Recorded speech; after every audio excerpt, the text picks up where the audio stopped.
Hello! In this video, we are going to prove the following theorem. Suppose a and c are real numbers. If c is greater than or equal to 0, then the absolute value of a is less than or equal to c, if and only if the negative c is less than or equal to a, which is less than or equal to c. Okay, now in proving this theorem, we're going to take the following definition for absolute value.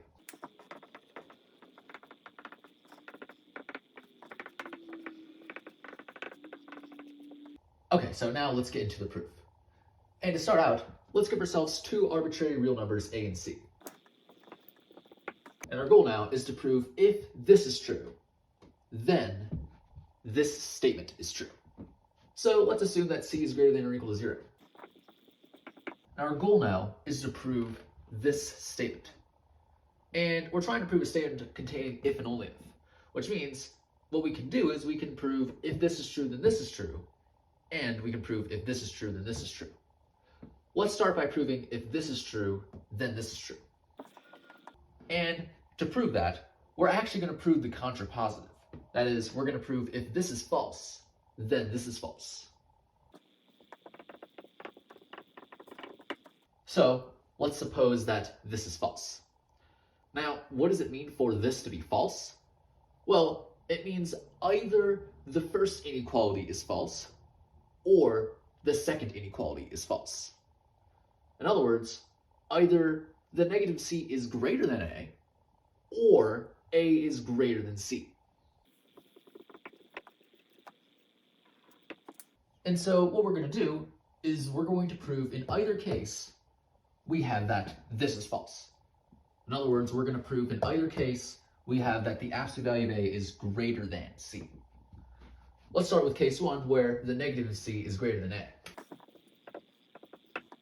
Now, in this case, we see that a is less than the negative c. And since c is greater than or equal to 0, it follows that the negative c is less than or equal to 0. So, from here, we see that a must be strictly less than 0. And now, applying the definition of absolute value, we see that the absolute value of a is equal to the negative of a. And since the negative c is greater than a, if we multiply negative 1 on both sides of this inequality, we see that c is less than negative a. In other words, the negative a is greater than c. So we have that the absolute value of a is greater than c. So we have proven that this is false, as we wanted. So this completes the case where negative c is greater than a. Now let's move on to the next case where a is greater than c. Now, in this case, well, since c is greater than or equal to 0, we have that a is greater than c is greater than or equal to 0. So what this tells us is that a must be strictly greater than 0. And since a is strictly greater than 0, applying the definition of absolute value, we have that the absolute value of a is equal to a. And a is greater than c. So we see that the absolute value of a is greater than c. So again, we have proven that this is false, which is exactly what we wanted to prove. So in either case, we have that this is false. Therefore, if this is false, then this is false. So by the contrapositive, this means we have proven if this is true, then this is true. So this completes the proof of the forward. Now let's prove the converse, right? Let's prove if this is true, then this is true. And to do that, suppose this is true. And our goal is to prove that this is true. And to prove that this is true, we're going to consider three cases. Either a is equal to 0, a is greater than 0, or a is less than 0.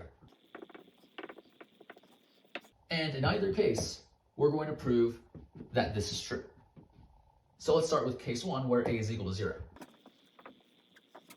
Now, since a is equal to 0, by definition of absolute value, we have that the absolute value of a is equal to 0. And since c is greater than or equal to 0, we have that 0 is less than or equal to c. So the absolute value of a is less than or equal to c. So we have proven that this is true, which is what we wanted. So this completes the case where a is equal to 0. So now let's move on to the case where a is greater than 0. Now, in the case where a is greater than 0, we have that the absolute value of a is equal to a. since A is less than or equal to C, this is what we get.